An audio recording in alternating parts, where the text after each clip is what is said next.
श्री कृष्ण की संपूर्ण जीवन गाथा और बचपन की कहानी। भगवान श्री कृष्ण के जन्म से लेकर उनकी बचपन की संपूर्ण लीला, श्री कृष्ण की बचपन की कहानी के बारे में हम आज के इस लेख में बताने वाले हैं। यह लेख भगवान श्री कृष्ण के भक्तों के लिए बहुत ही खास है। भगवान श्री कृष्णा ने द्वापर युग में धरती पर जन्म लिया था। इन्हें भगवान विष्णु का अवतार माना जाता है। धरती पर इनका अवतार लेने का मुख्य उद्देश्य धरती को राक्षसों के अत्याचार से मुक्त कराना था। उस समय धरती उसके दुष्कर्मों से परेशान होकर सहायता मांगने के लिए सुमेरु पर्वत पर भगवान ब्रह्मा के पास जाती है। भगवान ब्रह्मा पृथ्वी माँ की प्रार्थना सुनते हैं और भगवान विष्णु से उनकी मदद करने के लिए फरियाद करते हैं। भगवान विष्णु उनके सामने प्रकट होकर बोलते हैं कि हे पृथ्वी, अब तुम्हें नहीं डरना है, क्योंकि धरती पर बहुत जल्दी केशवों की दो लटे कृष्ण और उनके बड़े भाई बलराम के रूप में जन्म लेने वाले हैं, जो इन दुष्ट राजाओं का नाश करके पृथ्वी को इन पापियों से मुक्त कराएगी।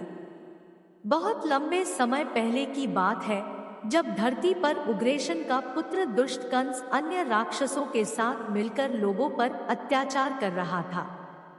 कंस मथुरा नगरी का एक दुष्ट राजा था। वह बहुत ही निर्दय था और वहां के लोगों पर बहुत ही ज्यादा अत्याचार करता था, लेकिन उसे अपनी बहन देवकी से बहुत ज्यादा स्नेह था। इसलिए वह अपनी बहन की शादी बहुत ही धूमधाम से शूरसेन के पुत्र वासुदेव से कराता है। यहाँ तक कि वह विदाई के दौरान वह अपनी बहन देवकी और वासुदेव के रथ को खुद ही हाँकने लगता है। इसी बीच एक आकाशवाणी सुनाई देती है कि हे मूर्ख कंस, तू जिसके रथ को हाँक रहा है, इनका 8वां संतान ही तेरे वध का कारण होगा। जिसे सुनने के बाद कंस गुस्से से भर जाता है और वह रथ रोक अपने म्यान से तलवार निकालता है और देवकी की हत्या करने के लिए उस पर उठाता है कि उसी समय वासुदेव उसके पैरों में झुक के गिड़गिड़ाने लगते हैं और कहते हैं कि हे कंस, तुम मुझे और देवकी को छोड़ दो, इसके बदले में हमारी जितने भी संतान होगी, जन्म के तुरंत बाद हम उन्हें तुम्हें सौंप देंगे। इसके बाद वह देवकी और वासुदेव की जान तो बख्श देता है, लेकिन उन्हें अपने कारागार में डाल देता है। देवकी ने कारागार में एक एक करके 7 संतान को जन्म दिया, लेकिन कंस ने उन 7 संतान की हत्या कर दी। देवकी अब 8वीं संतान को जन्म देने वाली थी। 8वें संतान की रक्षा करने के लिए भगवान ने एक लीला रची। वृंदावन में वासुदेव के मित्र नंद जी रहा करते थे। उसी समय नंद जी की पत्नी यशोदा को भी संतान होने वाली थी। जिस रात देवकी 8वीं संतान को जन्म देने वाली थी, उसी समय वासुदेव और देवकी के सपने में स्वयं भगवान विष्णु प्रकट होते हैं और उन्हें कहते हैं कि वृंदावन में तुम्हारे मित्र नंद की पत्नी यशोदा के गर्भ से एक कन्या जन्म लेने वाली है, जो कि एक माया है। तुम्हें अपने इस 8वें संतान की जान बचाने के लिए इसे उनके यहाँ सौंपना पड़ेगा और उस कन्या को यहाँ पर लाना होगा। यहाँ का वातावरण अनुकूल नहीं है, फिर भी तुम्हें चिंता नहीं करना है। सभी पहरेदार सो जाएंगे, तब कारागार के फाटक अपने आप खुल जाएगा। तुम्हें यमुना को पार करके वृंदावन जाना है। जब देर रात हो गई और सभी पहरेदार सो गए, तब वासुदेव शिशु रूप श्री कृष्ण भगवान को एक टोकरी में रखकर कारागार से निकल पड़े। वह दिन बहुत ही अलौकिक था, क्योंकि उस दिन तूफान के साथ भयंकर वर्षा हो रही थी। सभी कारागार के फाटक अपने आप खुल गए। यमुना नदी में पहुंचते ही वासुदेव को नदी ने स्वयं रास्ता दे दिया। वासुदेव तूफान और बारिश के बीच नन्हे श्री कृष्ण को लेकर चल पड़े। नवजात शिशु को बचाने के लिए यमुना से स्वयं शेषनाग प्रकट हो गए, जिन्होंने एक छाते की तरह भगवान श्री कृष्ण के शिशु रूप को वर्षा से भीगने से बचाया। वासुदेव भगवान श्री कृष्ण को वृंदावन लेकर पहुंच गए और उन्होंने यशोदा के बगल में सोई उनकी कन्या को उठाकर वहां पर भगवान श्री कृष्ण को लेटा दिया और फिर उस कन्या को अपने साथ कंस के कारागार में ले आए। कंस को जब पता चला कि देवकी ने 8वीं संतान को जन्म दिया है, वह कारागार में जाता है और उनसे कन्या को छीन लेता है। वो पृथ्वी पर कन्या को पटकना चाहता है कि इस समय वह कन्या आकाश में उड़ जाती है और दिव्य रूप में प्रकट होते हुए कंस को चेतावनी देते हुए कहती है कि हे मूर्ख, तू मेरा क्या नाश करेगा? तेरा नाश करने वाला तो सुरक्षित जगह पर पहुंच चुका है।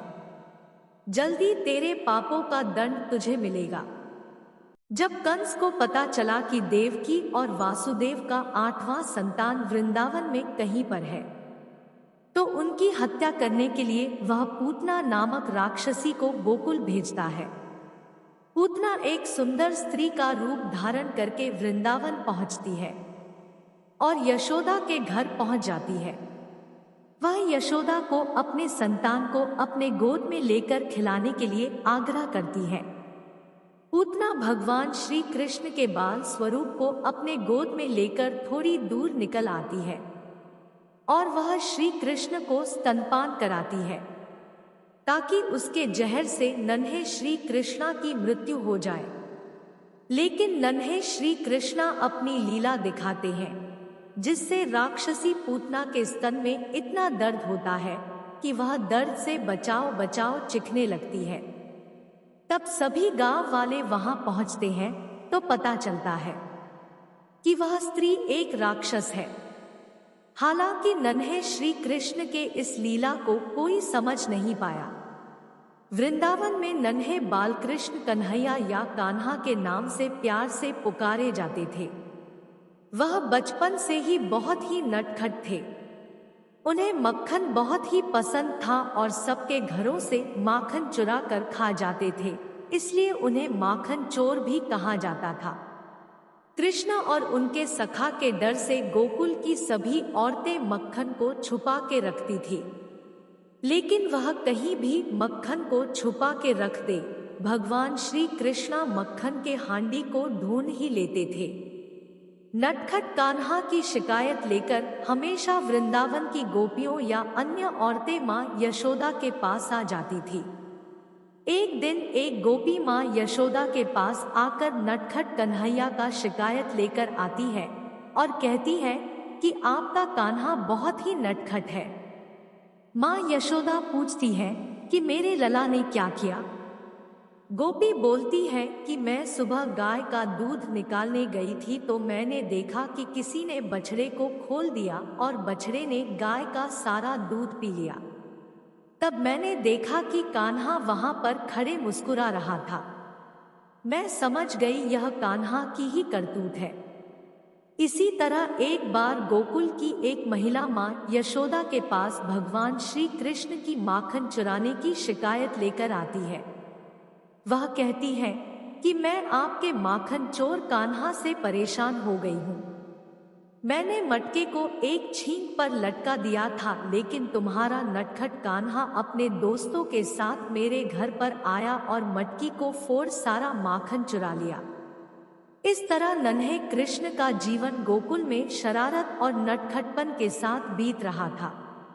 वह गायों को चराते, अपने दोस्तों के साथ खेलते और इस बीच कई सारी लीलाएं भी करते थे।